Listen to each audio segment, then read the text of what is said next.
one more. That's right. I've been thinking. I really do appreciate getting the chance to talk to you about this. And since you asked me, you're not gonna. Well, you might believe this, but I spent a lot of time thinking about it. What to ask because I realized, our friendship goes back or as close as we could be Get as close as we can. friends, This is probably the closest we can get. to being friends. Yep. Um, Out here in Mills County, you're right. Yeah. We're off the beaten path. Um, but I thought a lot about it of what kind of questions could I ask you to get at what I know is at the heart of what you want to say. Because that's what this is about. I know the journey that you've been traveling to get to this journey of this uh, half Ironman.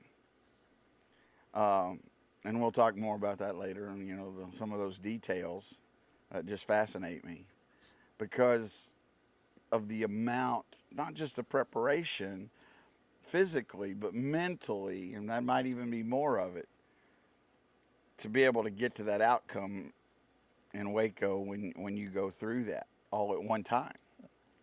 So I did. I thought a lot about those questions and what I could ask you. And what came to me first was people really do jump to assumptions, some judgment. We all do that about people, even close to us, that we assume. And I've been asked. I've been asked. Why Philip worked so hard at keeping himself in good shape, even before the Ironman. This is something that's been a part of your life, obviously, but it is obviously taken also on a new aspect in your life these last few years, and people see that. Uh, and when I was asked, I gave an answer because I think I know you well enough to know that, yeah, that's what motivates, so it drives him. And I think we often do that to people in lots of situations. But the truth is, we really don't know. The only person who can answer that question is the person with that motivation. Because I really do look at it that it comes from so many areas, or it could come. Maybe it is just one area, but people on the outside can never know that. So, really, that's the first question I want to ask you to get to what I know is very important to you to finish this half marathon, to be an Ironman. What is at the heart of that for you? Man, try to answer it, but not in a long way. Um, when that, I know you'll ask me about it, but when that wreck happened 5 years ago, man, I wasn't going to cry, but now I'm going to cry. I might too. When that wreck happened 5 years ago, a part of me died in that wreck. And I struggled, and I struggled, and I struggled these the last 5 years since the wreck, trying to get that part of me back. And I finally just reached a point where I'm like, enough is enough. I can't. The only way I can do this is I'm going to have to do something that not only people think I'm crazy to do, but my wife thinks I was crazy to do it, and my mom sure thinks I'm crazy to take on this Ironman. I knew I had to do something that was going to cause me to have to be really, really, really disciplined with my life, with how I ate. In every aspect of my life, I had to become extremely disciplined in order to do this. And so I knew that's the only way to get back what I lost, what Satan tried to take away from me. And I have to give him some credit. He was pretty darn successful in getting it taking it away from me for those 5 years, to getting it back. And I finally, as we're getting closer to this October 16th date, I'm finally starting to feel like I'm getting it back, and that I'm getting it back, and I'm finally starting to feel like the Philip that was there over 5 years ago. I'm finally starting to feel, and I told somebody the other day, I said, I'm finally starting to feel like an athlete again. And I'm finally starting to feel like I have purpose.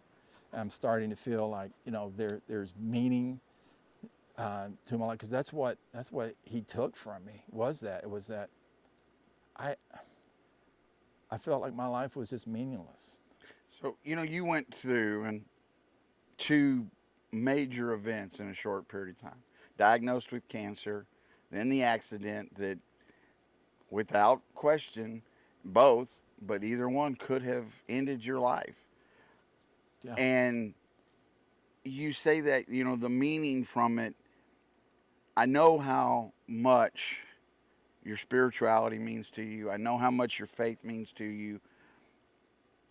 Because I know you go back and look at a lot of that and it giving you strength. But in that moment, was it a doubt? Was it, you know, you say you it took away meaning from all the things you had done.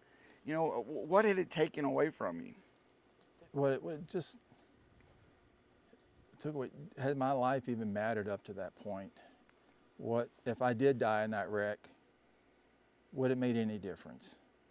And to anybody, would it, you know, yeah, it would have impacted my family, but would my life, would anybody even noticed? Would my life did it have any impact on people? Because I believe that, you know, God created me for a purpose, and He has a plan for me, and there's a mission that He has for me, and I know part of that mission is because I have this strong desire I want to inspire people, and I want to motivate people to achieve everything that God has for them, but in that time, and just being, I guess, just being beaten down, because in that wreck, my whole body hurt. I mean, and the doctors told me, you know, the only reason that I survived the wreck was because of my physical conditioning. He's like, if you had not been training as much as you've been training for triathlons, you would have died in this wreck. That's the only thing that saved you. I disagree with that. I believe it was God who saved me in that wreck, because I really should have died in that wreck. And it was Him that saved me, because He's not done with me. And and I think this Ironman is part of that, is what He has for me, because I think He's given me gifts and He's given me talents, and I think some of the gifts that He's given me is the ability to speak to people, and He's given me, you know, different passions, and I think athletics is a huge part of it.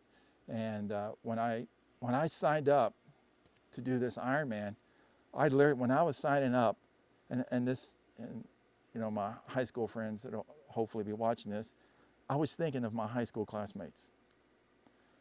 And I'm like, none of them are doing this. And I'm like, and that is ridiculous. They should be doing stuff as well. They should be taking care of themselves. They should be, you know, and I'm like, this is crazy, because I wasn't the best. I know this is hard to believe, but I wasn't the best athlete in Smithville, Texas. And the thing the voice that I still hear in my head today is from my 8th grade basketball coach, who, after the basketball season, and I was on the C team in Smithville, so that tells you something if you're on the C team. I was on the C team. He pulled me into the locker room, and I can still see it today. I can still smell the locker room and what it looks like. And he just goes, "Melina, you know, your mom and I, we were high school. We went to high school together. We're friends." And I'm going, "Yes, sir, coach. I know that." And he goes, "Son, I'm just going to tell you right now, do not go out for high school athletics, because you're an embarrassment to this community. You're an embarrassment to your family, and you're embarrassing this school. Do not go out for high school athletics and embarrass us anymore." And that voice is still in my head every time when I go and to do So something. that is part of, That's as part I said, of, those yes. Those fingers that come together, all those branches that come together to say, I'm motivated to continue to do this. That motivated you, and obviously still does. But Yeah. it does intertwine with these other events. I mean, and I don't want to put words in your No. mouth, but is there some anger in that too? Is that part of what you're That's trying to part. work? That's part of it. Yes, has been. There's been anger. Part of it is I'm extremely grateful that he said that, because it did motivate me, and it has made me work harder in basketball, and it's made me work harder with this, because I'm gonna be honest with you. When I'm out, I don't wear headphones when I'm out running. When I'm out running, I will hear his voice. It will come in my head. You know, why are you doing this? You know, you're not the athlete. You're not that. And I tell myself, you can go and kiss where the sun doesn't shine. I'm doing this. I'm proving you wrong. And that is, I guess that's been my big motivation ever since my 8th grade year, is to prove that coach wrong. But you know, and you told me one time about the things you did to make yourself not only a high school basketball athlete, an athlete, but a collegiate one.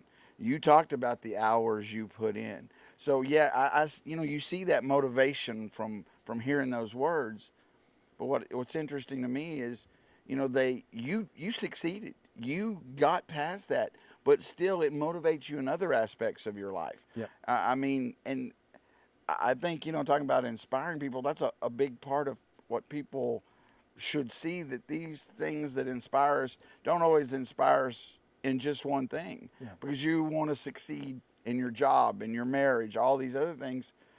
And it does come together that way, because you did overcome that deficit, let's say, that was thought of you, because you became a college basketball Yeah. player. And so for that to still continue on, you know, I do. I think it says so much about how we people, you know, hear things in our lives and how they affect us forever. I never want another student, I never want to hear another person ever hear those words, that they're an embarrassment. I mean, that, you know, if you want me to go off on somebody, let me hear you talk about this student being an embarrassment. I would probably lose my job, because words are so powerful, and they impact us so much. And you know, and it shaped my self-image of myself. And you know, because my freshman year in high school, I didn't do anything, because I just felt I was an embarrassment. And I didn't want to embarrass my mom anymore, and I didn't want to embarrass my school anymore, and I didn't want to embarrass my community anymore. So I did nothing. And Do so, you remember a time then that clicked in? Because I know the hours you talked about, the basketball drills, the shooting. That can you pinpoint, or is that not able to? At what point did you say after that freshman year, no, I'm not going to let it be that way anymore? it wasn't me, it was my mom. My mom made me. My mom made me try out. She told me, she said, I want you to try out for a sport. I don't want you to not do anything. I want you to do. And so I knew, because then I wanted to play defense on football, because I wanted to hit people, but the coaches said, no, you're a tight end, and I didn't like going across the middle and getting lit up. So I'm like, okay, so I'm not going to do football. I'm going to do basketball. And so I had an uncle who played in college, and he showed me some stuff, and then I just did every day what he showed me, and then I would watch TV, watch games on TV, and listen to the announcers. That's why you're so important, being an announcer. That I just did what they said, and I just practiced that every single day. But back then in Smithville, if you didn't play football, but yet you're in athletics, you played basketball, you had to run cross country. That's how they made the cross country team. So then I found out I could run long distances, and I was decent at running long distances. But that was it. If it wasn't for my mom making me do that, I never would have. I was perfectly content with just being shy and bashful and just going to school and not doing nothing. Now, since then, has there ever been a moment where, you know, the athletic side, the training, that you wanted to put it down again? It was to a point was too hard, or since that point where you started doing that, found out you had this passion for it, has it always been that way? Is this where did the point come in where you wanted to be, okay, I'm not a long distance runner, I want to be a swimmer, and I want to bike, and I want to do it, you know, that's a jump. It's a jump, yeah, because there's no swim team in Smithville. Um, I saw an Ironman on ABC Wild World of Sports. I saw that Ironman, and I watched that, and I'm going, that is just amazing. I cannot believe anybody could actually do this. I'm just like, I thought it was ridiculous, and I'm like, but at the same time, it was like, I want to do it. And that was way back when, and so it was always in my mind that I wanted to do a triathlon, but it wasn't until I was diagnosed with cancer that became a reality. So it was always just been there ever since, man, I just, as a little kid, seeing ABC Wild World Sports and seeing the Ironman triathlon. Now, it was, at what point did you, and not even training for the triathlon, that you started, you know, you maybe always swimming, but was there always an athletic side to it where you pushed yourself, or did that just come as a part of this desire? I didn't start, I mean, I just swam to swim, but I never. Or biking? Well, biking, I always kind of biked. I always kind of liked doing that. But the swimming part was, I really didn't get serious or even think about that until I signed up for my first triathlon. So at this point, let's go to where a full triathlon, as you were talking about earlier, is. All right, so Ironman, a full Ironman is a 2.4 mile swim. And then it's 112 miles on the bike, and then it's a full marathon run. And so what I'll be doing is a 1.2 mile swim, a 56 mile bike ride, and a half marathon run. Oh, only that. Only, yeah. So the amount, has it crossed your mind? I know you're training for it, but putting all those things together, in my mind, as you said that is hard for me to imagine any of them by themselves. And I know you've trained. You were telling me before we went on this, started the recording, how you had a long swim this morning. So you've put these pieces together. I know even during the COVID time, you rode on a bike, a trainer, hundreds of miles. Yeah. But has it really gone into your mind of, I'm doing this, and I'm getting out of the water, and I'm getting to this, and to this, and at that point, to me, it's not just the physical. It truly becomes the mental aspect of, can my mind make my body do that? And mine couldn't. Well, because I've done shorter distance triathlons, I know about, doing all of it back to back to back. But what's the farthest you've done? Let's and then. I've done sprint triathlons, which is usually about a half-mile swim, about 16-mile bike ride, and usually a 5K or 10K run.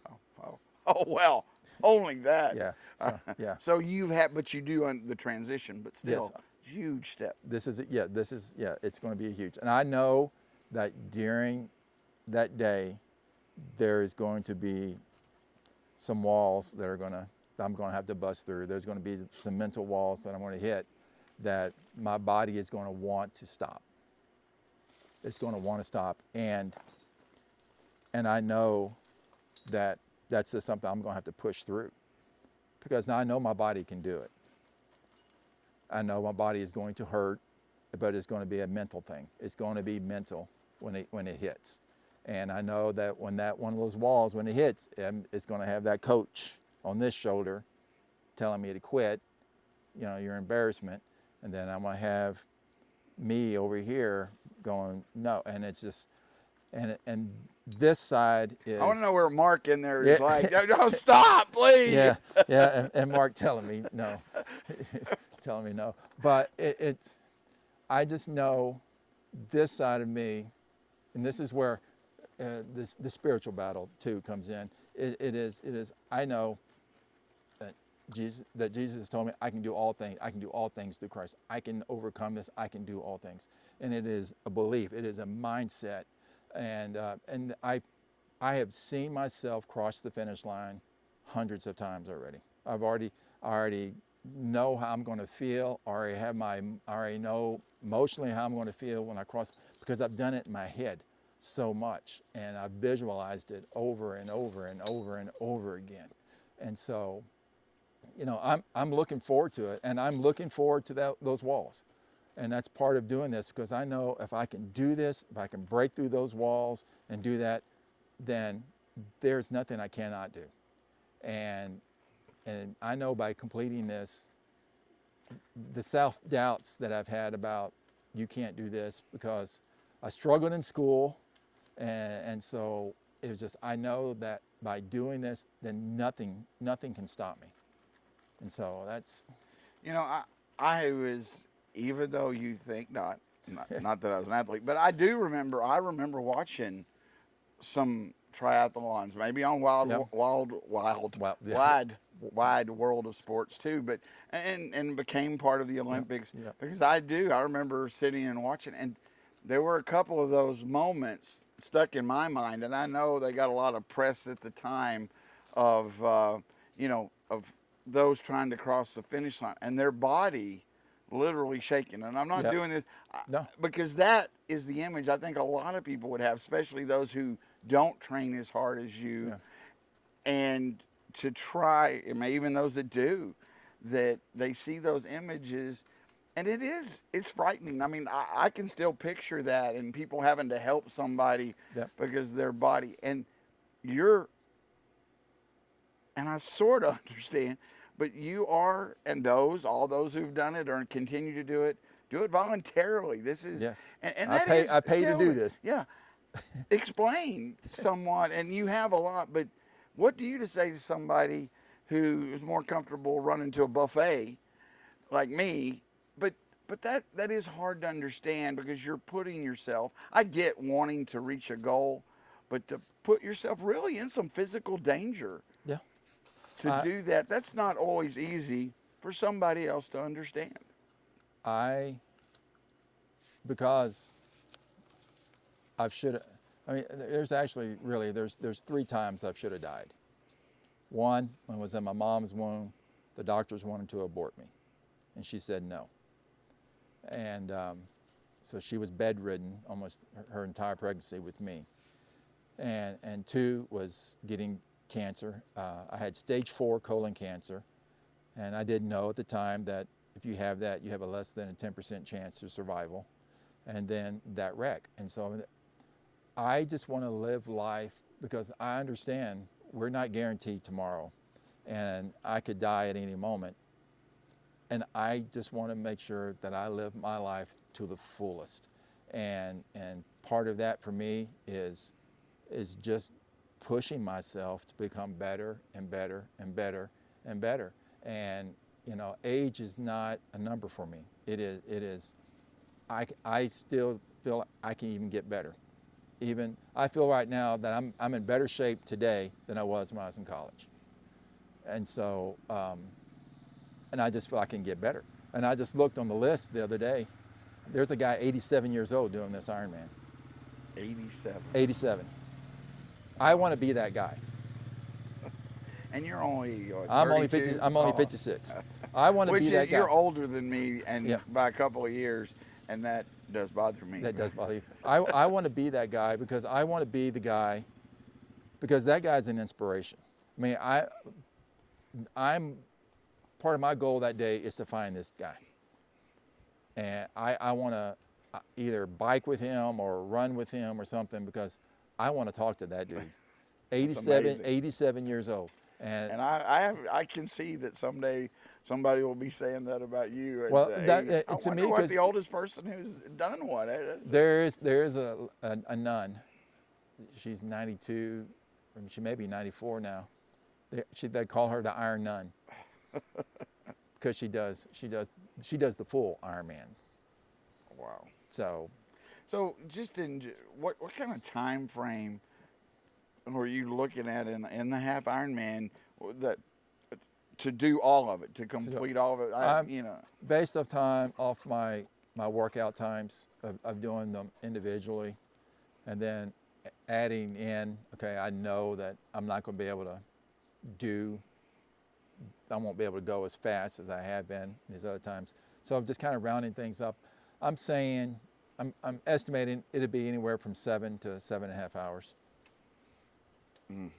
that's just again an amazing that like There's somebody. going to be guys who finish it in under 4 hours, and so I'm not trying to be one of those guys. Is there a time limit on it? Do you Yes, have? there is. There's after the last person starts, there's I think it's 8.5 hours.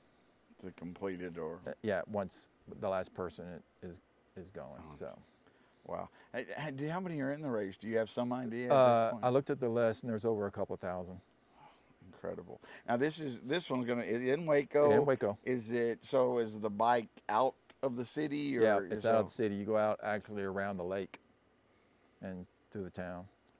Running is also on the road. Running is on the road along the river, and then it goes out and it goes around Baylor Stadium, football stadium, and then comes back in. Incredible. It really is. As you were talking about it, there was something that occurred to me, because you talk about inspiring people and wanting to, and I know that about you. I see that, and as we've worked together in a lot more things than athletics. I mean, there is. I like to think I'm personable, but you are one of these people that everywhere you go, everybody knows you because you take the time to get to know them. I know, and I'm talking about from kindergarteners to, adults, people you work with, people in the community, in every aspect. And they know you because you that matters. You spend the time to get to know them. And, like I said, I've seen it at every level. But part of that too, when you were talking about inspiring, I also know that some of that has come along. You have a grandson. Yes. And I know, I've got to know him, and I don't get to see him as much as I want to do. I still get a hug, and I love it. As he's in what grade now? He's 6th grader. Oh my goodness. And I see when you're together. I know at the heart of it, because we've talked about it, how much he means to you. But again, I don't want to put words into your mouth, but I know some of that matters, that you inspire him, maybe even more than everybody else and all the people you know, that he is always in your mind. Yes, he is. And man, in my visioning, across the finish line, he's with me. And one of my goals is he and I do a triathlon together one day. But no, he is one of my biggest inspirations, one of my biggest motivations to do stuff, is because I want him to see and to understand that he has greatness inside of him.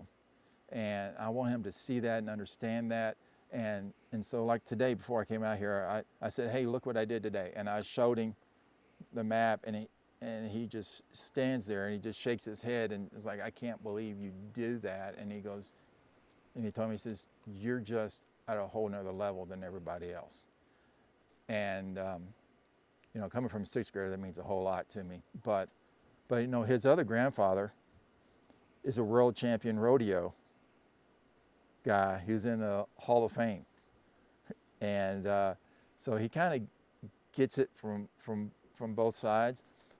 But he is. I mean, it's pretty much everything I do is I'm trying to do stuff because I want to inspire him to be even greater.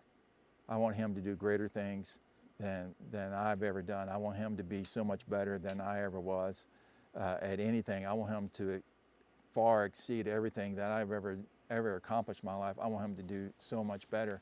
And one of the things that I do is in my morning quiet time, I have a journal that he gave me that is just when stuff comes to mind or something I want him to know, I'm writing in that journal for him, so that the day that I do finally leave this earth, he's going to have a book, handwritten from me, giving him advice, giving him, encouragement and stuff, because I want him, like I have that voice of that coach in my head, I want him to have my voice in his head, always telling him he can do it, he can accomplish it, you can do great things, you can do these things. Look, I'm doing it, you can do even better than me. And so, yeah, and the day I had that wreck, 99% of the time, because I was coming from comfort from basketball tournament, he's with me. And that day he wasn't with me. And if he would have been with me, he would have been killed. And so that is just another thing that I just thank God for, is that he didn't go with me that day, because that would have been it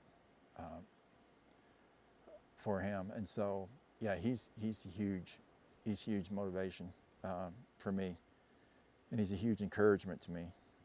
Hearing him tell me, good job, and hearing him and seeing him being proud of me, that means the world to me. I want my kids to be proud of me, but it means It's different in it just means it is something, because now your kids, my kids are adults, and I still want to be. I don't have grandkids yet, but I think about that. It is something else, and I saw it, in my parents when my children were born, and it's a different but a very special bond. And I do have a journal that I'm writing for my kids too. So Janet, Jesse, don't worry. You guys have one too. So that they're being written for you guys. But yeah, and that's the other thing, is I want my kids to be inspired. I want my kids to be able to look at their dad and go, holy cow, look what my dad did, or I can't believe, my dad's, doing this. And so I want to inspire them too, because I want them to do so much more than I've ever accomplished in life, and I want them to be so much more successful, and I just want to inspire them. And I want Julie to look at me. She already looks at me like I'm pretty crazy, but I want her to be inspired and motivated as well. Let's just say you talk a little more about Julie, in the sense that she has put up with a lot. I have put my wife through a lot. Yes, I have. And I know how much she supports you. Yep. But it takes a large amount of faith on her part, because of the amount of time it takes you to have to be able to do this. And I know that's important to you too. Yeah, and that's part of the reason why I get up at 4 to do the workouts, is so that it doesn't take time. And I try to be extremely intentional about, having some time where we go out and I'm not,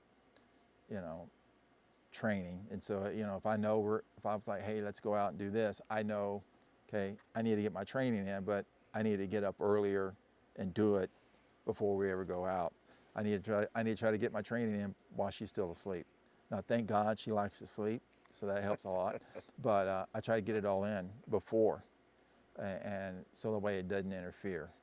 Now, I do have to go to bed early, but yeah, I try to, because she does. I mean, I've put her through so much. But I know you're very intentional about it. Lunch, if you at Yep. times in the summer Yep. to swim, or you're very intentional about using that time Yep. wisely. Yep. It has helped me manage time a whole lot better. It has, because it has to be. And because there's a lot of days that my alarm goes off at 4 o'clock and I'm like, just stay in bed. And just kind of like, nope, get up, go, you got to go. And then I'm tired and I'm exhausted and I don't want to sit on my bike trainer for an hour, hour and a half and ride. I don't want to do that. I just want to stay in bed. But it's like, no, you said you're going to do this. You got to get up. You got to do it. And I just do it. And so now it's not even, it doesn't even come in my mind anymore. It's just alarm goes off. I get up, I go. There's no sitting around. There's no thinking about it. There's just get up and go. It doesn't make a difference if I'm tired. You do it. Well, and I knew how much your family is a part of that, and you mentioned your mom several Yep. times, but you are recording this journey. I mean, that's why Yep. we're here today too. But you've been recording your workouts and why you're doing this, and this is a accumulation of that here as we talk about it to kind of put your thoughts and feelings into something to inspire others. So yes, there's the family, but this is meant for bigger, and you brought Yep. it up. But why is that so important to you? I know you said earlier you wanted to do that for other people, but again, is it that feeling of I don't want to go out of this life and not leave something behind, or is it more than that? I don't know, but what, because you want other people, a lot of people wouldn't want to see this, and I don't, look, Right. you and I can be very honest Yep. with each other. I do think you have an ego just like I do, and it's important for you to be seen as I can do this. I know that, but it's also deeper. Is that just you as a person? Is the faith, which I really want to Yep. talk a little Yep. more about too, because I know how that's important. Because I've heard you talk about Jesus as a Yep. teacher, Yep. but where is that to then reach out like through this? Because you want other people to see it and I know. do. I do. And I guess there's a few. One is I know because of my faith, because a person shared with me. When Mike Clements shared with me about what it meant to be a Christian, not a church member, not anything like that, but about what it meant to be a Christian and what it meant to have a relationship with Jesus, and how personal it was. When he talked to me about that, and man, light bulbs went off, and I doubted him at first, because he challenged me with something, and I'm like, okay, I'm going to prove you wrong. And I know the only way to prove a pastor wrong is I have to have scriptures to prove you wrong. And so I sat down, and I started, and I didn't know anything about the Bible. I knew there was an Old Testament, I knew there was a New Testament, and I knew there was Jesus somewhere in there. That's all I knew. I looked in the front to find out where the New Testament started, and I just started reading in Matthew. And then I read Matthew, and I went all the way through the book of Revelation. I did it in about 3 days. And I took notes, and I had a spiral notebook full of stuff, and I couldn't prove him wrong. And I walked into his office, and I'm like, you're right, I'm wrong. And he goes, what in the world are you talking about? And I said, well, you said this, and you challenged me. He's like, I didn't challenge you. I was just saying. And I'm like, no, you're right. And I'm like, you were right about Jesus. I was wrong. And so I began to learn about that I had a purpose. There was a purpose for my life, and that when God created me, he created me with gifts and talents. And he goes, I have this assignment for you, this mission for you. And part of that, because scriptures tells us, part of that is that we're supposed to go, and we're supposed to tell people about Jesus. And for me, the biggest way to tell people is for me to live it and for people to see it. and not for me, I'm knocking on your door and saying, hey, here's the 10 steps to becoming a Christian and try to sell you something.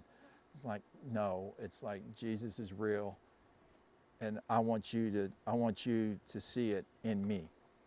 I don't want you to try to buy something. I want you to see it in me, because if you see it in me, then you're going to know that it's real. And so that part of it is there. And then the other part of it is I don't want any, like I said earlier, I don't want anybody to hear that they're an embarrassment. I think we have too many people out there today, too many students, too many adults too, even like me, who heard those words and can't get past that. It's just like they try to do something, and then that voice comes in, and it, and it's the fancy word, the paradigm that's there. It's like we want to get here, but every time we try to get there, on the way there, we hear this voice, and it pulls us back down again. And I don't want people. I want people to get there, and the only way to get there is you have to break through it, and that's part of why I want to be an inspiration, because people have seen, hey, you did go through cancer and you did go through a horrible wreck, and yet here you are, you're doing this to try to be to help people to break through those barriers, and also to see that I'm doing this not only physically but on the spiritual side as well. I mean, the reason I have to get up at 4 is because I don't start my day until I spend time with Jesus first. I get up at 4, I grab a cup of coffee, I go into my office, I sit down, and I spend time praying before I ever start doing my devotions. And my prayer is always this: Jesus, come sit down with me so that I can grow closer to you and grow my relationship with you. So I can understand the gifts, the talents, and the abilities that you have given me, so that I can be a blessing to you and a blessing to others. And then I get into reading my devotions, reading my scripture, and journaling. And then I walk my dogs. But when I walk my dogs, it is a prayer walk. As I'm walking around my neighborhood, it's praying. It's me praying about my day. It's me praying for my neighbors. It's just me praying, or when I'm struggling with something, it's just me sometimes is venting to God, and then I work out. So do you really, honestly, do you feel you could make such a commitment to all of these things, the exercise and the regiment, and even doing an Ironman, without the faith? No. No, faith is everything. It's everything. And there's no way. No. That is the foundation. That is the strength. That's the motivate, and is that, because when I think about me struggling, when I'm doing this a long distance, when I think about me struggling, one of the things that I think about is the pain that Christ went through on the cross. And I'm like, he did that for me. He suffered that so that I could have life. My thigh cramping up or whatever is nothing compared to what he did for me. I can push through this. I can do this. He did that for me. Then there's nothing. And there's a real connection there too with what you said about, those words that you still remember from junior high, and that so many, as you said, have heard. It really seems to me, again, not trying to put words in your mouth, but and the redemption that Jesus promises, that's the ultimate. No matter what somebody else said, his message is and always will be that somebody's here and it's more important. Yep. And that it seems to be really to just they go together. Yeah, at the highest point. They do, and I want that C team basketball player to realize that they can become, they can get that scholarship. They can overcome. They can be, if it's not athletics, they can be. I mean, I wasn't a bright kid. I know that shocked you. It does shock me a little bit. I was not. You're a bright I adult. was not very bright. I mean, I used to read right to left instead of left to right. And I remember getting pulled out of the regular classroom to go to the special classroom. I remember how that felt. And I remember even my senior year in high school, my mom would have to read to me in order for me to get the lesson. So when I had to read a chapter in history or whatever, she had to sit down and read the chapter to me out loud and read the questions out loud to me for me to be able to get it and to be able to answer it. And so I mean, my high school friends don't know that. I mean, now they will, but they don't know that. And it was late nights that my mom would be out reading to me so that I could understand and pass. And I struggled with that. And I have a few teachers that wouldn't allow me to use that as an excuse or anything like that. Miss Sampson, who just a great friend of my family, she's like, no, she would not allow it. My junior high principal, Mr. Sampson, her husband, also my scout leader, would not allow me. I mean, I said the F word one time in junior high at football practice. I said F you to somebody. I got sent to his office and I got licks for saying F you. But this is the first time I ever heard an adult tell me this and that I actually believed it. He told me, he's like, this is gonna hurt me more than it hurts you. And this principal paddled me with tears in his eyes because it hurt him so much to have to paddle me for me saying that because he believed so much in me. And then in high school, I had a history teacher that I remember he pulled me off to the side after our test one day because he turned it over and he's like, you see me after class? And I thought, oh my God, I bombed this thing. My mom's gonna be so mad at me. And I flipped it over and it was like an 85. And I'm like, holy cow, this is like awesome. I made an 85 and he pulled me over and he said, this is totally unacceptable. I will not accept this from you. You're gonna pull your desk up. You're gonna sit right beside me and you will not make anything less than an A in my class. You understand me? And he was bigger than me. He had a real deep voice, Mr. Vosick, and he just got in my face and it's like, no. And I never made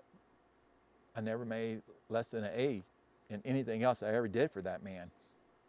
But it was just those people who believed in me that that just kind of and that's what I want to be for other people. I want to be a Mr. Sampson or Mr. Vosick, somebody who believes in them, and that's you can do it. It doesn't make a difference.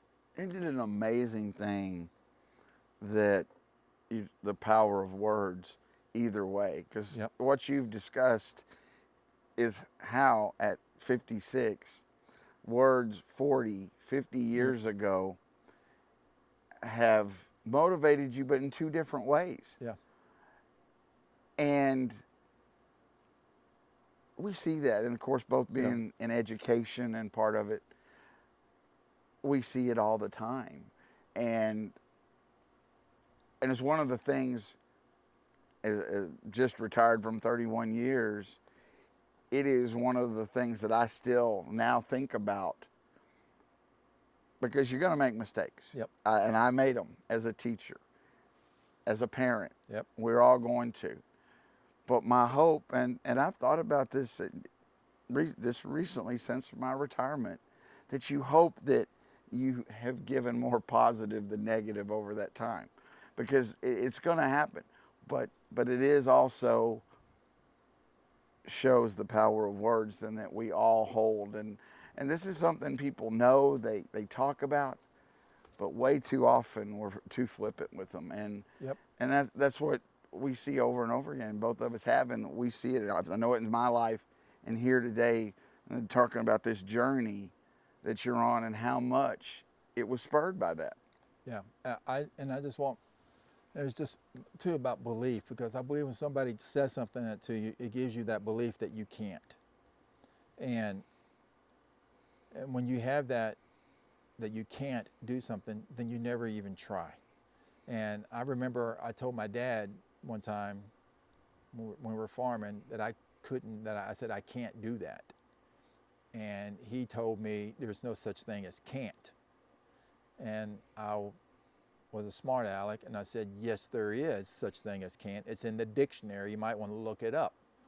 I never said that again because I got introduced to a belt real quick. And but again, those words too stuck with me. My dad telling me there's no such thing as can't. And so I just want people, there is nothing that we cannot do. There is absolutely, I firmly believe there is nothing that we cannot do. If we put it in our minds, we see it, we believe it, we think we can do it. There is nothing that we cannot accomplish and do. And now, may it take me longer than somebody else? Yes, it may take me longer than somebody else, but I can still do it. And so I just think so many people get so hung up on this or that, and they never try to achieve more. You know, it's as you say that, I sit here and I want to say I can't do a triathlon, the physical shape I am, all those things, but it's not true. It's not true. It's not true, and you're right, because if I tried to do it right now, I wouldn't complete it because I have not done the training. But it's not something I can't do. Now, I do think, you know, there are certain limitations, physical limitations people have that keep them from completing something. But still, it goes back to that journey. And let me ask you, this is a hard question. I hadn't thought about this till right now. Let's say you do all of this, and I believe with all my heart you're going to complete it. But let's say along the way, your body, it cramps up to the point that you can't. Is that a failure? I mean, No. you know, see, that's where I think people get caught up in. We talked football earlier today. Somebody's going to lose. Somebody, you know, there's always, but it doesn't. We want to put a fail on something, but if you don't complete that, what would that still mean to you? Thomas Edison said that he never failed, even though he had 1,000 whatever number experience that didn't work. He never failed. He just learned what not to do. And so if something happens and I don't finish, okay, I learn and I sign up for another one. And it's not a failure, it's a learning. And I believe that's what failures are. Failures are learning experiences. It's the opportunity to learn. And because we are going to make mistakes, we are going to do things wrong, but it's an opportunity to learn. And so I'm not even, if I don't, will I be disappointed? Yes, I would be disappointed. I may even have a pity party for a day or two, but it would really motivate you just that much more, wouldn't it? So, but that's not even, no, that's not even, like, right. I wasn't trying to put something negative in it, but it is sometimes, you know, I one of the things that's always bothered me as an educator was hearing students talk about other, and I could put it in sports the easiest, it's not the only place, because in the classroom or whatever, about the failure of another, or the team. Yeah. They're not winning, they're not.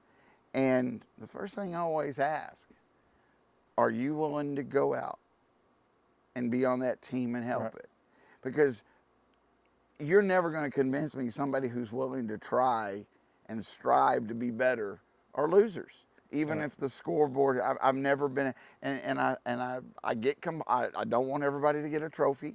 I think competition matters and other things, but it's a lot different than saying you're a failure when you're willing to try. And I think that goes a lot to what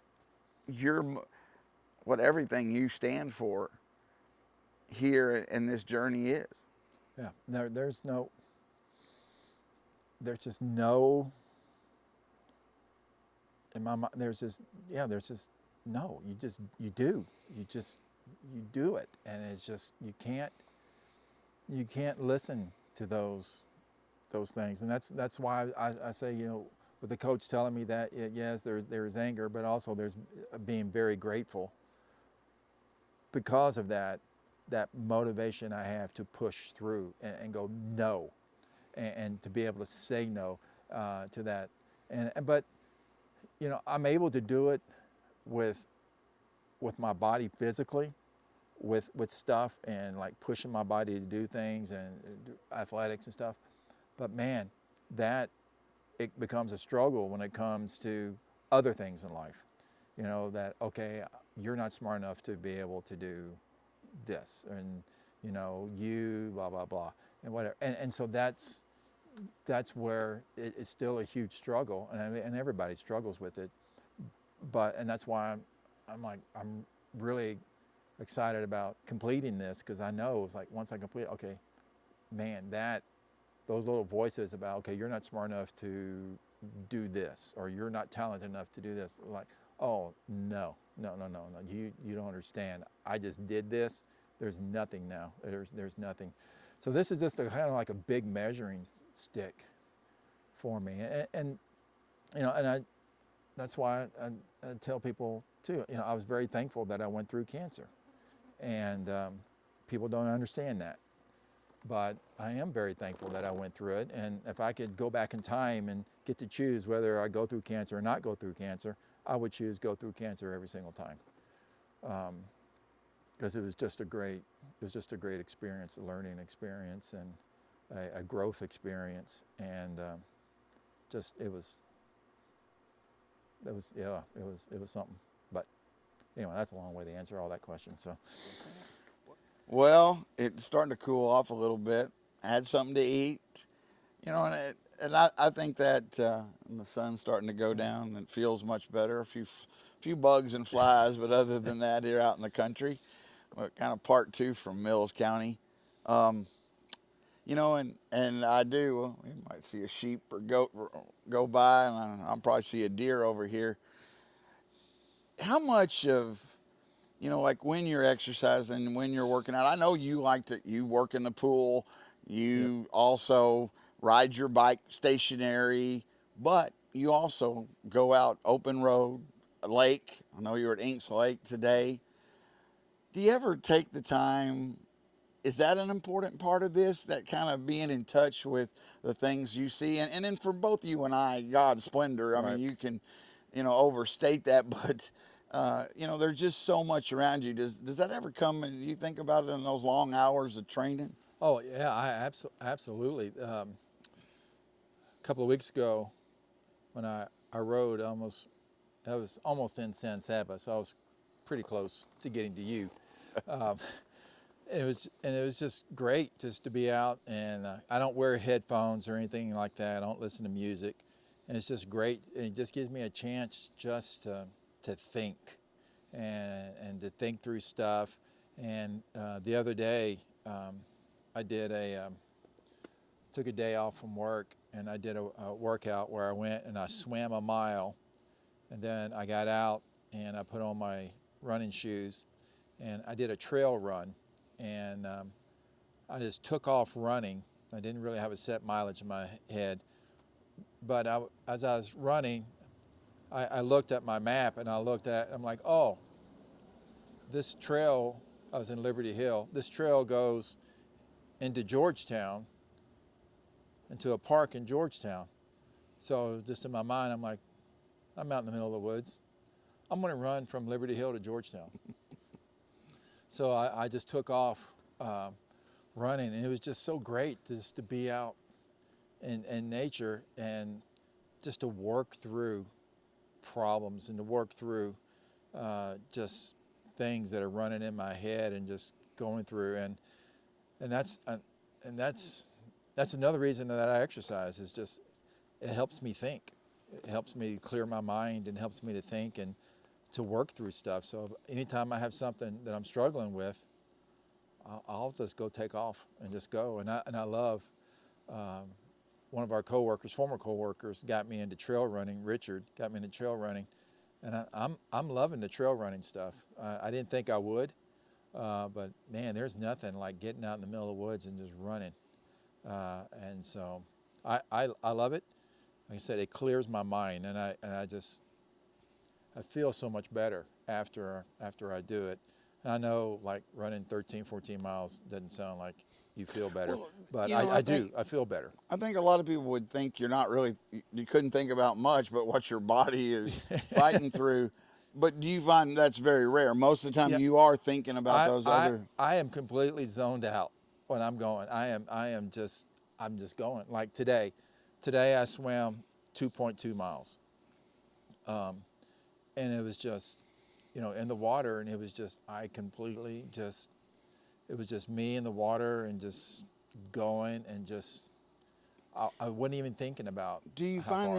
any focus difference for, because obviously you're using different muscles, different things when you're swimming, and in my mind I don't want to drown, but on a bike, are you concentrating on what your legs are doing, and then when you're running, your arms? I mean, does it change a Yeah. lot between those? My whole focus is keeping my heart rate down and keeping and staying calm and watching my breathing.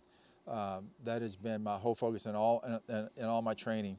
Is actually it doesn't make a lot of sense, but it's actually running slower to run faster. People, it's the 80-20 method, where 80% of your workouts are at a slower pace, and then 20% is where you do some speed work and run at a faster pace. But I've also discovered this run-walk method, where I run 90 seconds, walk 30 seconds. And what I've learned is that I can cover more miles in pretty much the same amount of time as if I ran just straight, and I'm less tired after doing it. But it helps keep my heart rate. I try to stay in that zone 2 training, which that's just pretty much being able to do what I'm doing right here with you, hold a conversation as I'm running. And so I try to stay in that the whole time and just go, and it helps me just to kind of zone out and just, like I said today, I mean, a good friend Scott and his wife Darlene were in a boat to be there for me, to help protect me out in the lake.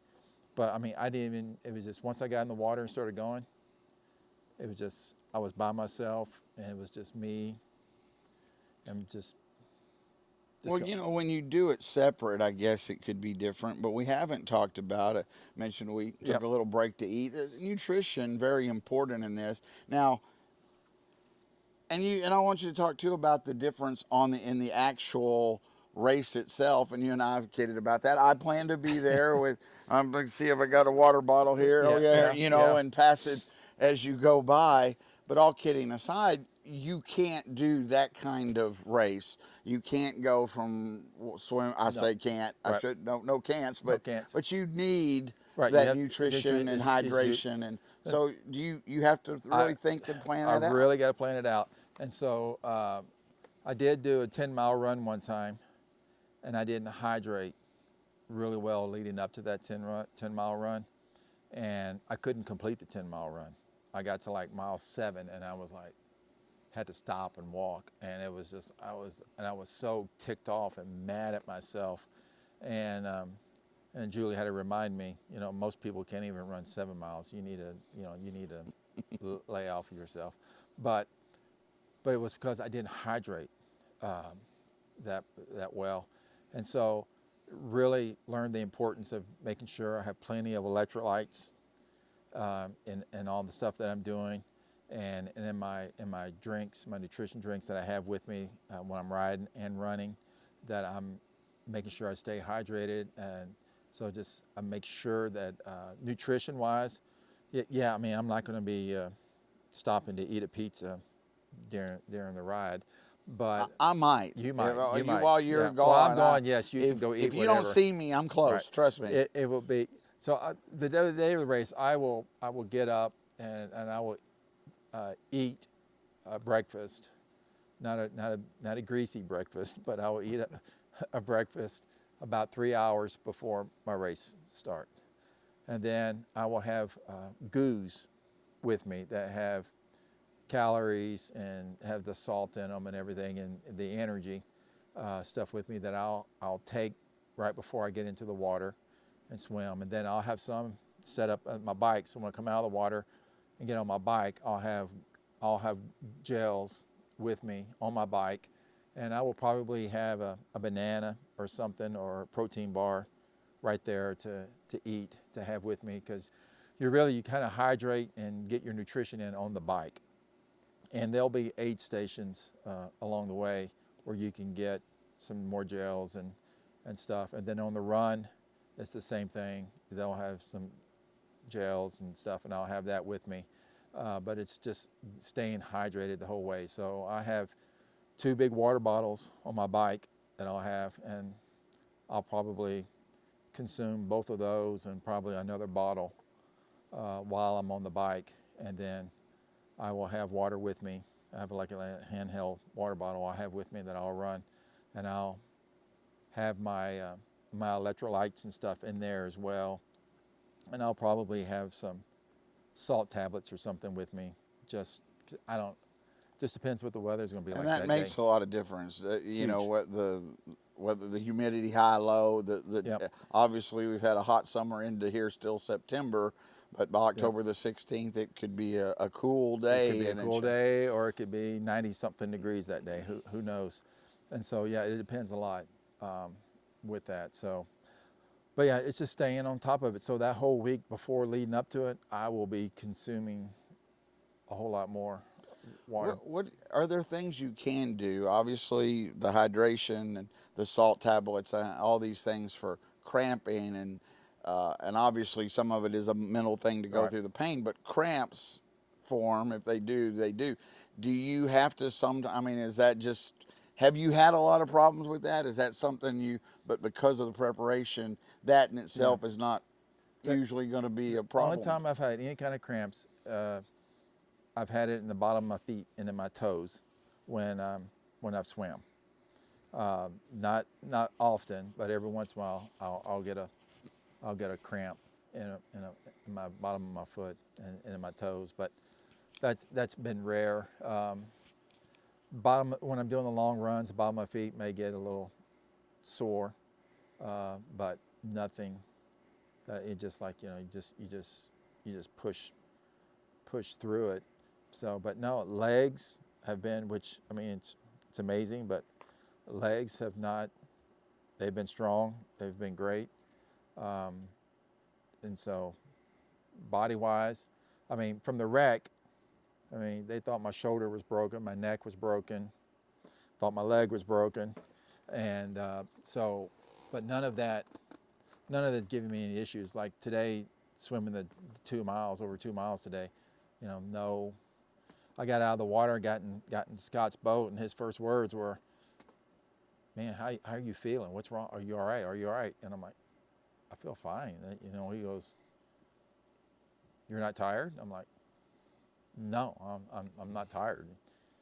And so it was like, "I'm tired." And you're not. I'm like, "No, I'm not tired."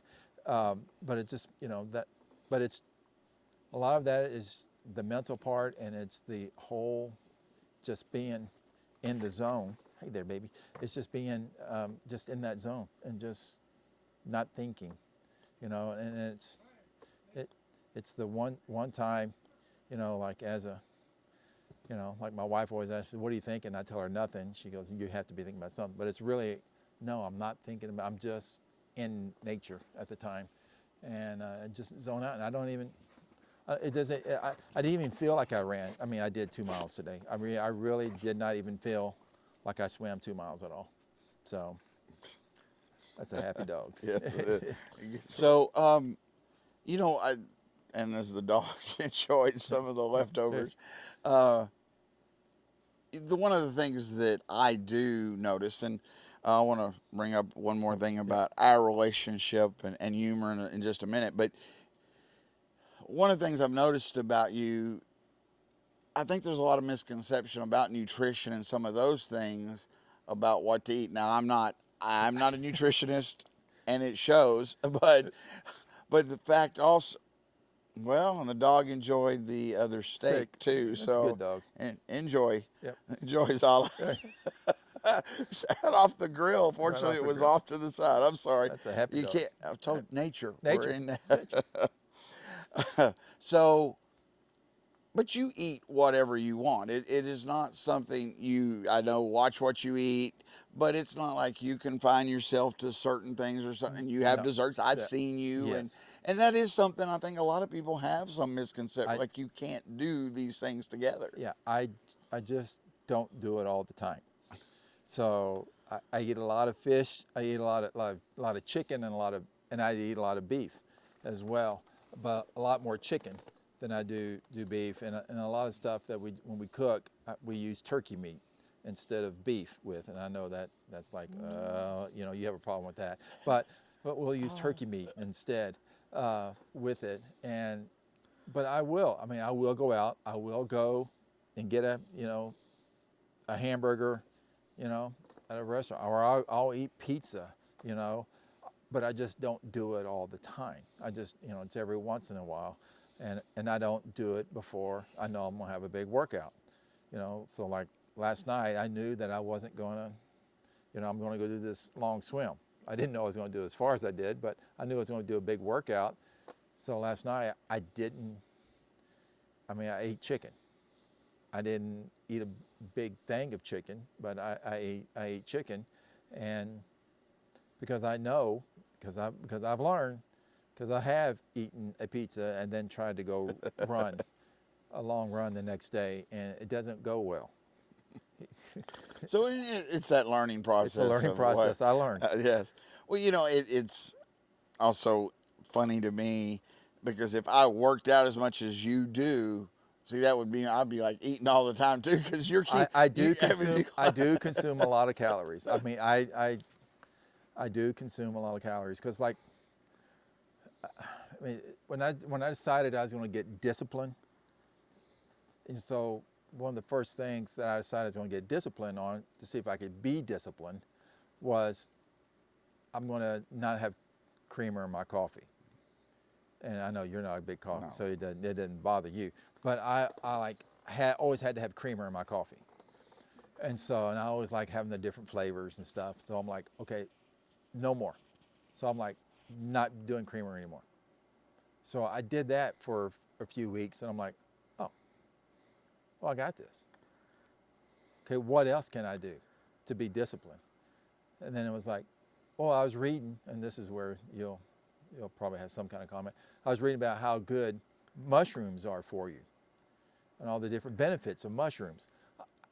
I don't eat mushrooms, but I'm like, but it has a lot of good benefits, and it could be really good for me. So I found mushroom coffee. So I have mushroom coffee, and I know that you're going to have something to say about that. But I will. I have mushroom coffee now, and so I'm doing that. And then it was kind of like, okay, I'm doing this. So what else can I do to be more strict, disciplined? And it was like diet. But I'm like, but I never counted calories. Lay down. And so I didn't know what a diet was, and I didn't know how to do that. And so I got an app and figured out, hey, because I decided I wanted to be back where I was in college. I wanted to weigh what I did when I was a senior in college. I'm like, so how do I get down to that weight? Well, it said, I had this many calories. And so I started tracking calories. And then I figured out that, hey, the more I worked out, the more I could eat. Yeah. Well, see, that would be my problem. If I was doing all this, I could eat because you'd still look this good. So I'm consuming, I probably consume 4,000 or so more calories a day. Wow. So that's a lot. I probably do too. But, so a brief delay there for a moment. Zala, my pup, still just likes having people around. and it does know you are a dog person. Yep. Anyway, so we did. Excuse. Had to take care of that, but we're back here, and she's inside for a little while, so we'll be able to finish. And it goes along with where I was headed. I appreciate the interest in nutrition, because I do. Like I say, I probably eat 4,000 calories a day too. However, I'm not working them off, and again, Yep. the camera adds pounds, Yep. but. And that goes to humor, and even in this, the moment that happened, the dog, it is part of the world. Things happen. You're trying to do something, whatever it is. The unexpected happens. You and I think that truly is the basis of our near friendship. Humor matters. Yes, it does. I mean, I've got to believe that, something you say you zone out, but you think about stuff too. But seeing the fun, the humor, I know what you do day to day. I told you and I actually go on the road sometime. Yeah. When we've been in the C hallway before I retired, we can make people laugh, and that's it's a good thing, I think. But that's got to be something I would imagine that, I know it's part of you, but in this kind of training and the kind of work that you have to do, that you have to see the funny moments when even you stumble or whatever it may be, you've got to find those. That, to me, and as I say, one of God's creation is humor too, and I know how much it matters to me. I thought, how do you use it from day to day and in this journey? I am not afraid to laugh at myself, and so it's I do. When I first started running here to get ready for this, I mean, my runs were literally, it was just a mile. It was 30-second run, 30-second walk, and I thought I was going to die. But it was just, but looking, I just laugh at myself and going, it's a mile. You couldn't even do a mile, without huffing and puffing. But the reality is, that's where we all start. We all start at that, taking that first step and doing that. And sometimes it's really funny, and sometimes it's really painful. But yeah, I do look at myself and I laugh and going, and I say all the time, I'm just a big old idiot, and just doing this. And there's times I do think. Because I give you a hard time, and I know, but No. I do, and you, I always appreciate you take it within the. Yeah, no, I know. There's times when I'm thinking about doing this, I'm thinking like, as the day gets closer to the race, it's kind of like, there's days where I go, well, what were you thinking? What were you thinking? To pay this much money. That's right. Yeah, you're paying to do this. I am paying to do this. There is no sponsors paying my way. It is all me paying for it. And so it is, there's times where I've thought about going, man, you are an idiot to do this. But out of that, the laughter, the joy too, is like, there's a very small percentage of people who ever complete an Ironman.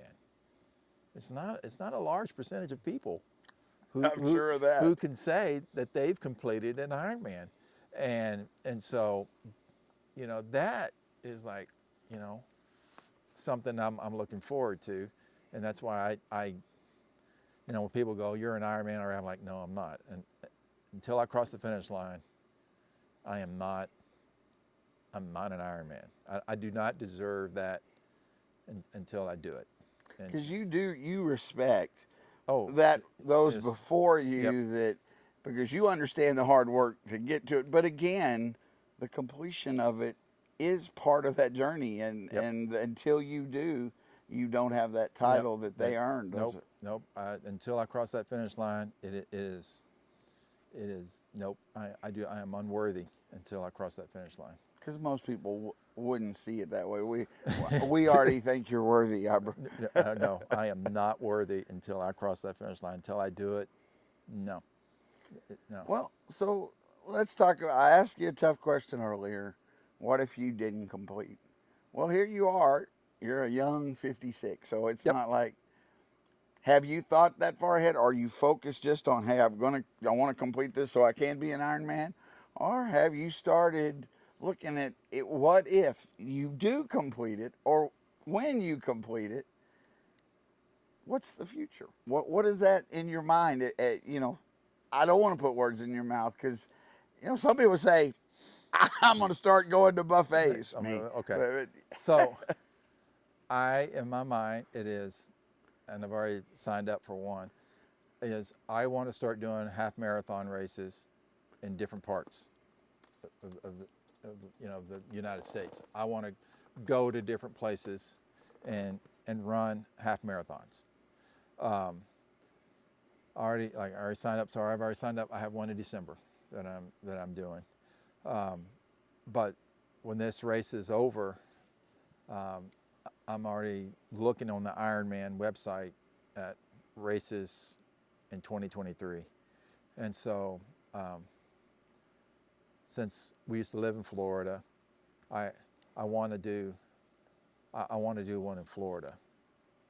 Now there's two different ones. One is where you swim in the lake, and one is where your favorite thing. Not going to happen. You swim in the ocean. Nope, there's sharks there. And sharks there. So I'm in my mind, I'm really wanting to do the one in the ocean. I can see that.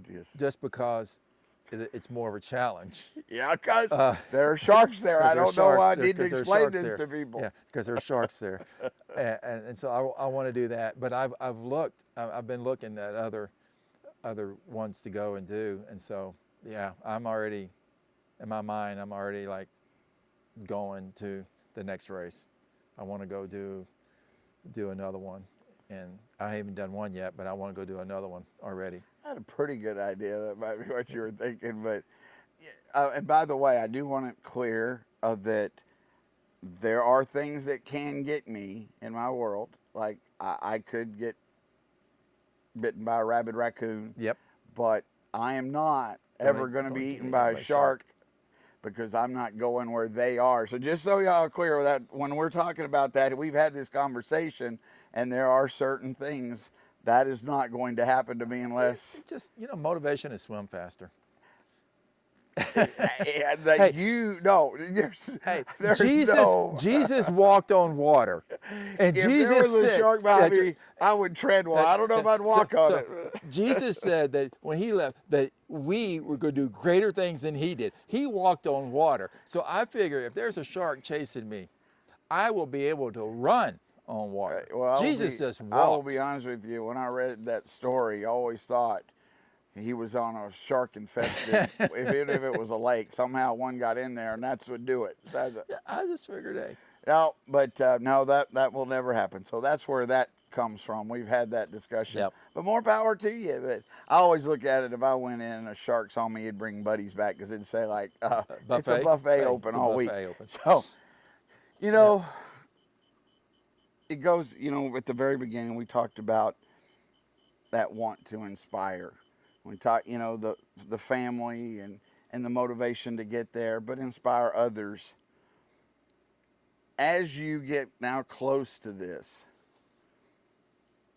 is that the focus still? I know that's still part of it. That's how you got here, this journey. But at some point, do you start to internalize this now as, I need that focus of me. This is what I've got to complete. Or I know it's always there, but does that change some? Because now it comes down to a mental and physical challenge in a few weeks. Yep. Do you think that changes some, or that those beliefs, all that's got you there, is still what pushes you through the finish line? It's still there, but yes, it is becoming, as it gets closer, me kind of getting more selfish with, like these last couple of football games. They've been away games, and they've been like 2 hours away from burn it type games. And I knew, looking at the schedule, that, hey, this next day I got big workouts that I got to go do, because Saturdays are usually a big workout day. And I can't, and I've learned, I can't stand on the sideline filming a game for 3 hours, 4 hours standing, get home real late at night to get up to go do a long workout. Just my legs are tired, and the workout's just not as good, and it's more of a struggle. So I was like, so I can't go to those games to film, to create the highlight videos. And that was a hard decision for me, because it's like, I really enjoy making the videos, making those highlight videos. I really enjoy doing that. And part of that enjoyment is because I like spotlighting the student athlete. I like spotlighting them and their accomplishments, and for them to be able to see themselves on YouTube and in a video and everything, to see all the good stuff and the cheerleaders and the band and, and all that stuff that goes on with Friday nights. And so it was a hard decision. I mean, I struggled with that. And in my mind, I'm like, okay, you can just go there till like halftime, and then you can just leave, and you can still get home, and you can still, but it's just kind of like, no, I can't. I got to be selfish and go, no, I have to get this workout in. So that means I can't do that. And so that was hard. And then the Friday night before my race is a huge district ball game. It's Burnett and Marble Falls. It's, big rival, huge game. And so luckily it's in Marble Falls and it's close, but even at that game, I'm going to have to leave early during that game. I won't be able to stay for the whole game, but I'll be able to be there a little bit and be able to get video. But if that game was further away, I couldn't do it. I mean, now it's only 15 minutes away, but if it was an hour away, I just couldn't do it. What time does the race start on that Saturday? 10 o'clock. 10 o'clock in the morning is when the race starts. So, as you do, and that makes sense that you are having to focus in on, again, this monumental task. There's no other way to put it. It is. Well, as you do that, and I don't think selfish is, I understand why you use the term, but I don't think that what anybody else would see it as. How, as you get closer to it, are you gonna, what is your plan, like with this video, to share? Is it to go through the race and then, because you want to get back to this inspiration to others, to what you give to others, and so yes, you're going to focus in on it. So as we start to wrap this up here, what is your plan with this? You've had, I know, a thought, and this has been a couple weeks in the making, and we didn't know exactly what we were going to do, but what do you want then to come from all the videos of your workouts, of this, of you sharing how you got here, and then once the race is complete, what do you do in the moment, not down the road, but with this, and to sharing this journey back to inspiring others? Yeah. So with this video, because for the longest time, in my quiet time, I'm always asking God. I'm like, I know you have something bigger for me than this. I know you have something bigger for me than this. You didn't bring me through cancer. You didn't bring me through the car wreck. There's more. There's something more. And you've given me a passion to want to inspire people, to want to help people. And I'm like, but how? And it's like, but you have also given me a passion and talents and abilities to do video and to edit videos and to put stuff together and to tell stories. And so it was one of those mornings when I was walking my dogs, having my prayer time, that this came to me. And you've only known about it for a couple of weeks, but it's been a few months. And it was just in that, it was just, I just felt, God telling me, you need to talk to Mark. That's what you need to do. And so I'm like, okay. And so, but I put it off. Because I'm like, again, that in my mind that you're going to be an embarrassment thing comes in, and he's like, no, you need to talk to Mark. And so I'm like, okay. And so it was the Lano game we went to, and it was God's like, you need to talk to Mark. You need to sit down with Mark. So I'm like, okay, I'm going to do it. And so that's when I came to you, approached you about doing it. But it's been something that's been in my mind going because I knew. I mean, this conversation is not. It's not anything new. It's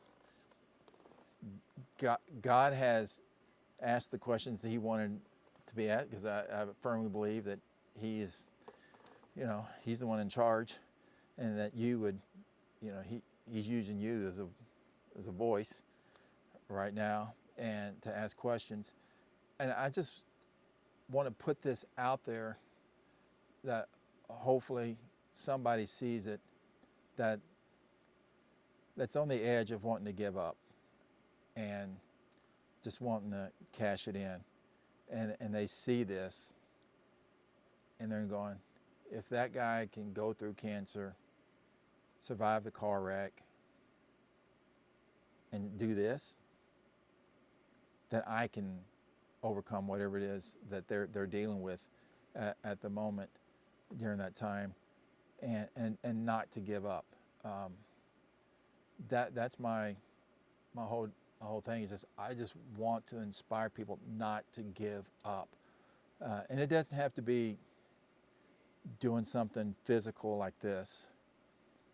It could be just anything, not to give up, and not to give up on a marriage, not to give up on a relationship with kids or anything like that, not to give up on maybe a dream that they have, to not give up, because it's too easy to give up.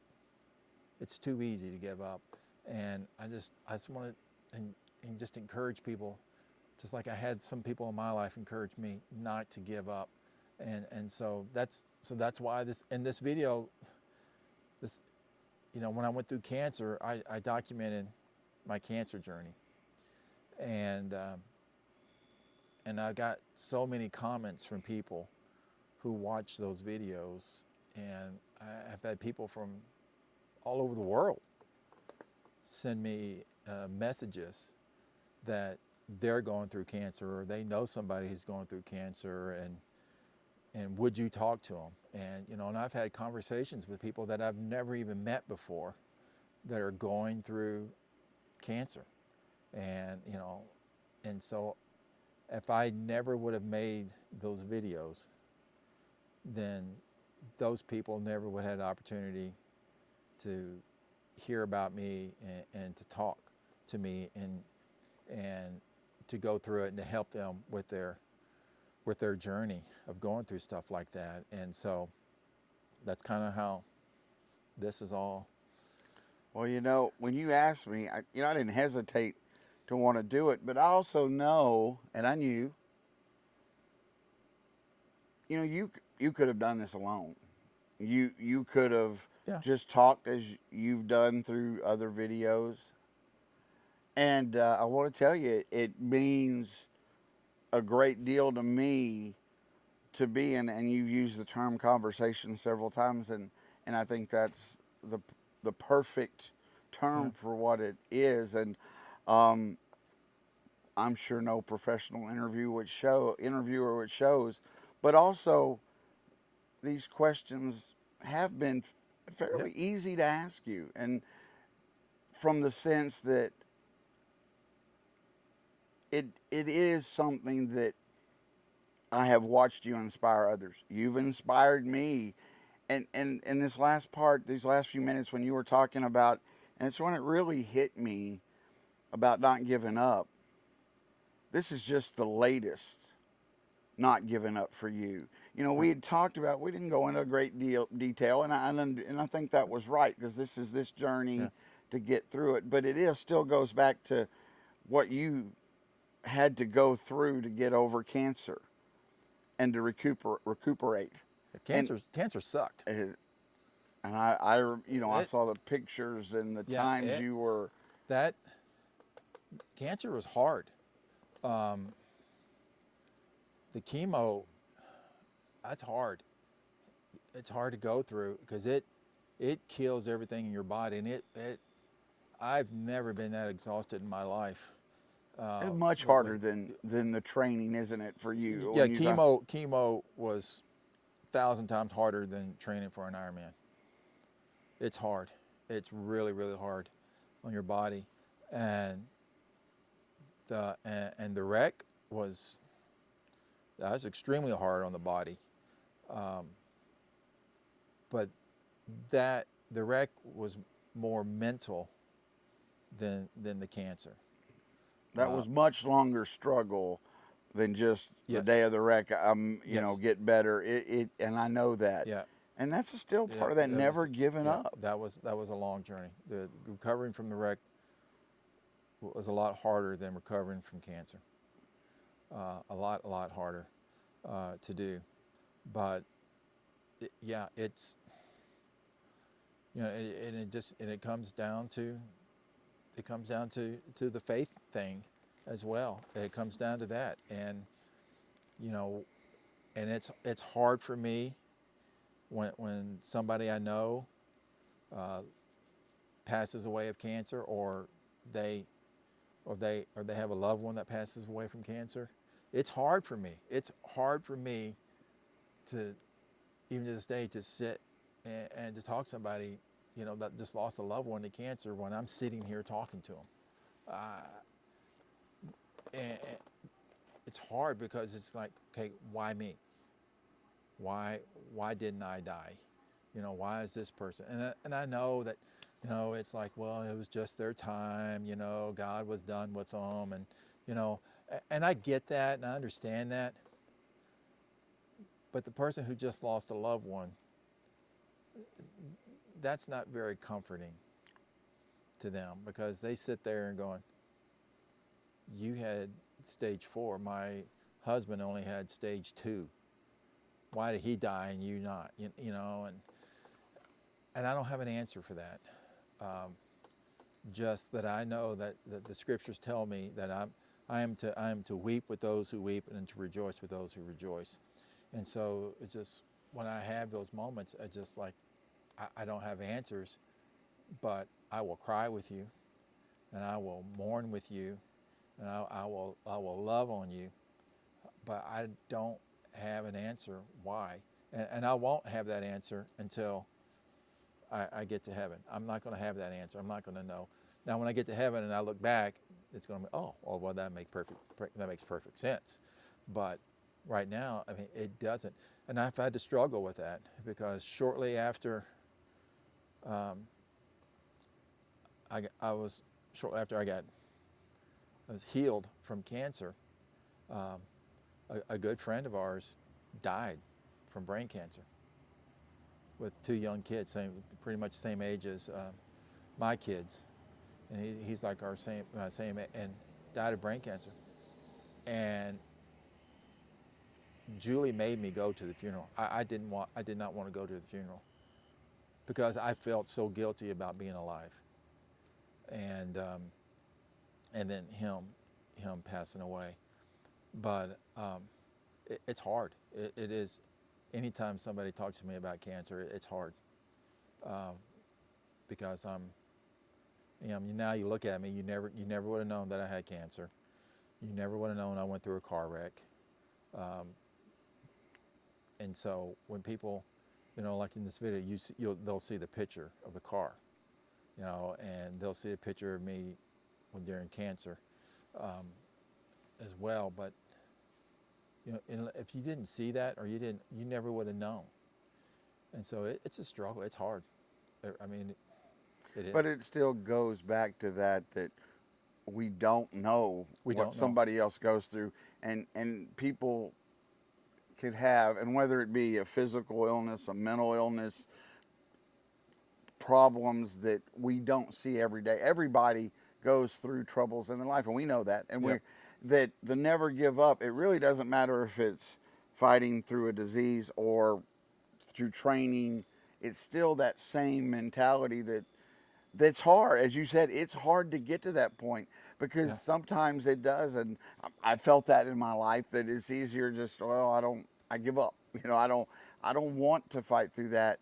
But in Yeah. the end, that doesn't make it better. It doesn't help. It doesn't help those around us.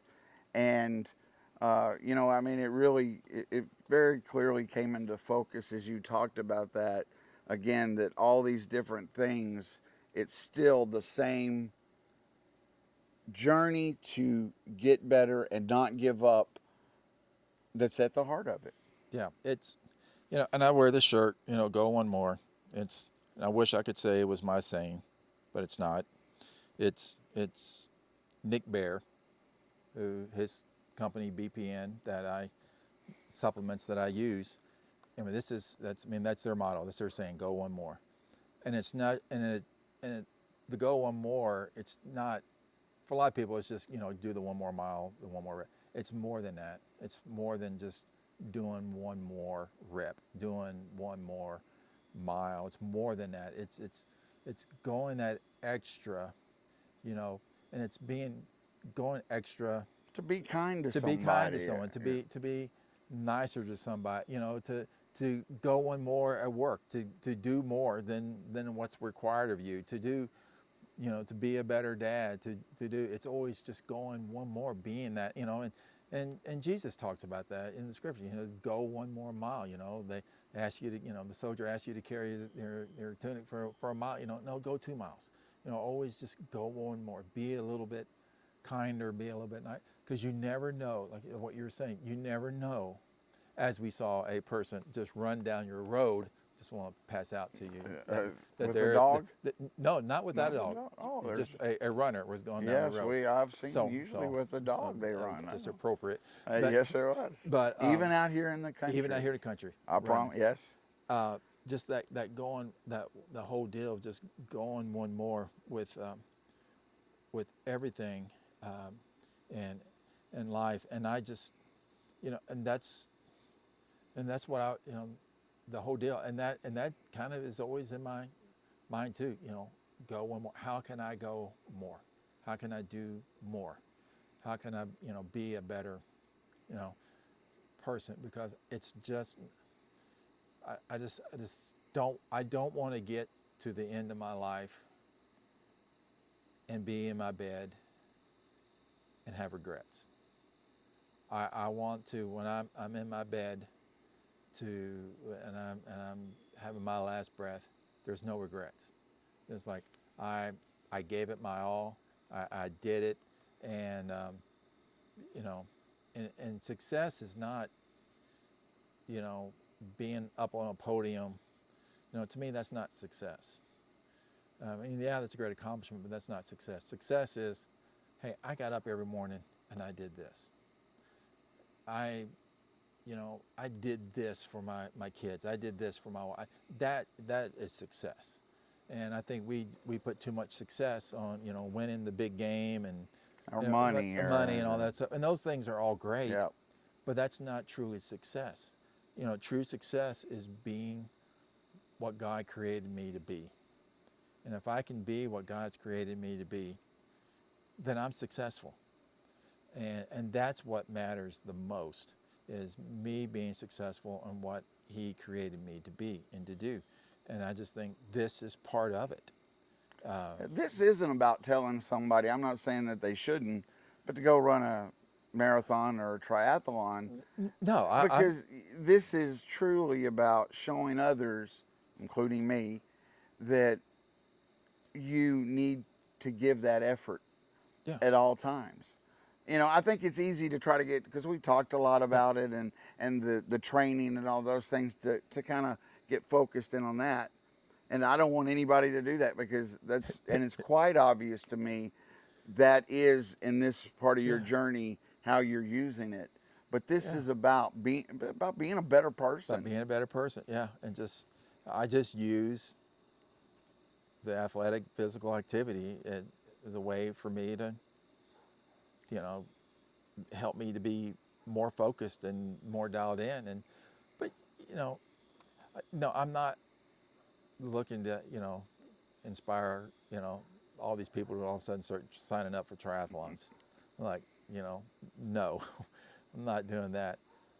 But maybe I inspire you to get out and walk, you know, or maybe inspire you, you know, hey, I'm going to do a 5K or, you know, or I want to, you know, start kayaking or something. I don't know, doing something physical to take care of my body, because we only have one body.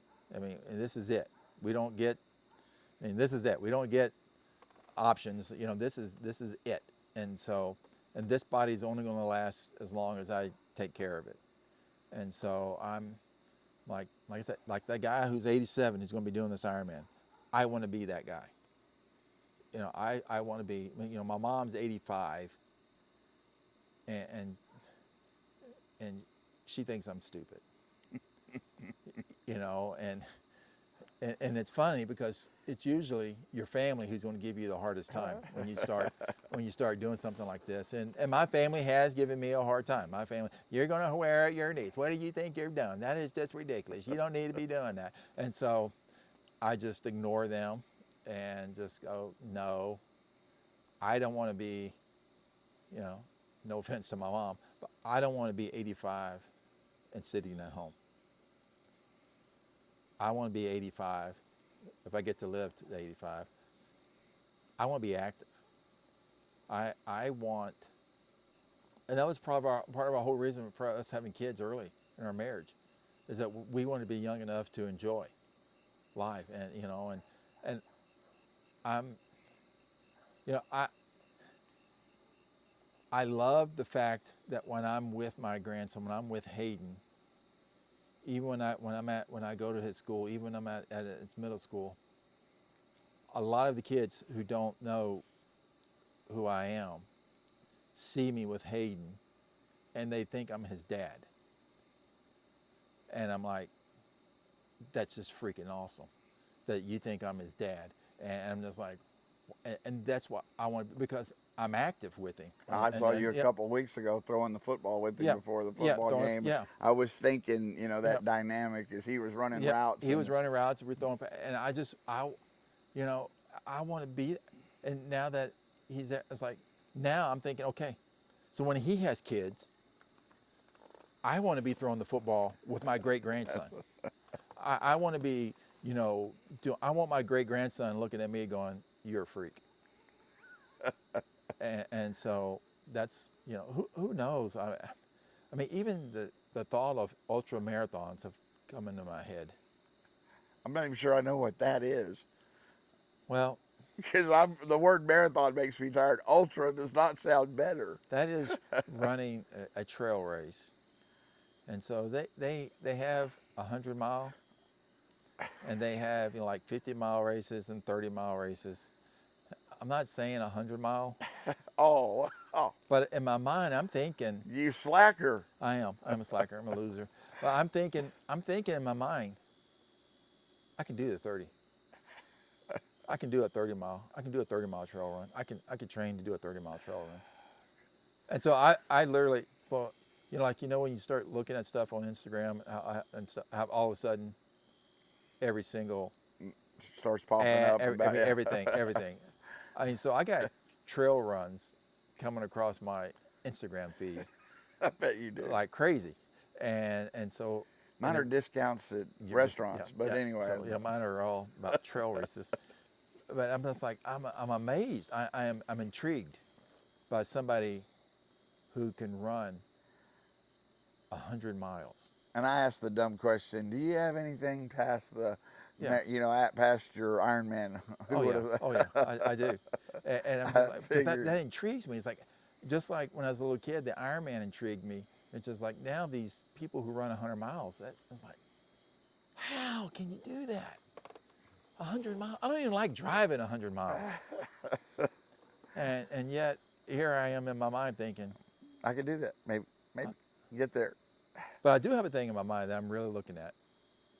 There's this thing called 29,029. So the height of Mount Everest. So, I know you're shaking your head. So what you If do. you run Everest, No, I want to it's, get to come okay. up. It's not running, but Gotcha. I guess you could do it. I But don't it's this think. organization, 29029, where it's over 3 days, and you go to a mountain, and they basically rent out the mountain.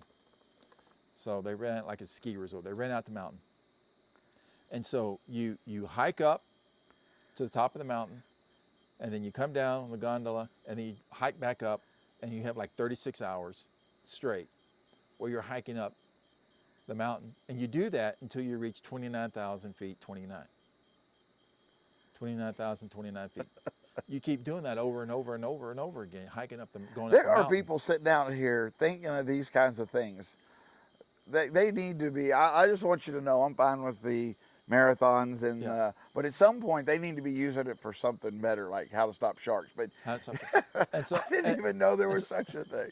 well, that's because it came across my Instagram feed. And I saw it, and I'm like, that's something of mine. I'm like, I want to do that. 36 hours straight. There's going to be something in space, and you're going to be looking to. There'll be a around the world on one of the new whatever the new rockets that send people into space. Yeah. You could do that, and you could be like hiking as it went around the world. I might have started something You new may here. start something. Talk to Jeff Bezos, maybe. Or is it Bezos or Musk? Bezos. Or, Yeah, okay, well, both one of them. yeah. Either one of them, So just in case, just in case. hey, ideas come from anywhere. That's right. So you might just hike this mountain until. Yeah, it's in my mind. Look, It just costs it costs quite a bit to do, but it's in my mind. I do want to give you the last word, but I do think it's important. I want to, I say this to you, and because you are an inspiration to a lot of people. You've inspired me in a lot of ways, without doubt. And I've kidded you often about we're almost friends. Almost. That's almost We are. friends. We're I close. don't make friends easy, and that's true. That's my fault. But we are, and what I've always truly respect about you is not your running ability. It is your genuine heart and caring to give to others. That just shows every day. With, like I said, every time you're with, if it's elementary kids or an administrator, you are always this person that wants to give of yourself. And what I want to say, the inspiration is more to me is not. I'm amazed. That's a better word as far as what athletic ability you have and your dedication to it. But the true, and you're a great speaker. I mean, you've spoken so many places to so many groups and churches and been a minister and all those things. But I still think the people in the world that make a difference. And I say this having my hero in my life, truly, my dad that I saw give in so many ways. And I love my mom just as much, but and my dad and I didn't get along about everything, and he spent a lot of time right where we are until he passed away. But great people inspire without speaking often, more often. Yep. And when you work out and you're not talking and they see that's part of it, but just the day-to-day, how you treat people, how you handle situations, how you love your family. That's what I see over and over again why you inspire people, because you inspire without ever having to say a word. And people that can do that, and I've got to put this here at the end, and I'm sure not trying to compare you to Jesus, and you wouldn't want me to, No. but the faith that we've talked about so much, I know how important it is to you. That for the words of Christ, what makes Christ still to be followed in my mind is his actions. He did not love just the rich. That's right. He didn't just help those that could help him. That's right. And those see and know when somebody genuinely wants to help and be an inspiration to others. And I will tell you, I'm proud to be your friend. I'm Thank really you. proud to have gotten to spend this time with you and share this with you, because these thoughts and the things that we discuss may be divinely pushed, but these are in my heart too. And I mean this sincerely. You will always be an inspiration. You're a great man. You, your caring and love for others make you shine, and it always will. Well, thank you. That's what I ask for, is that my life would be a blessing, and that his light would shine through me, and that people would see him in me, that they wouldn't see Philip, but they would see him in me.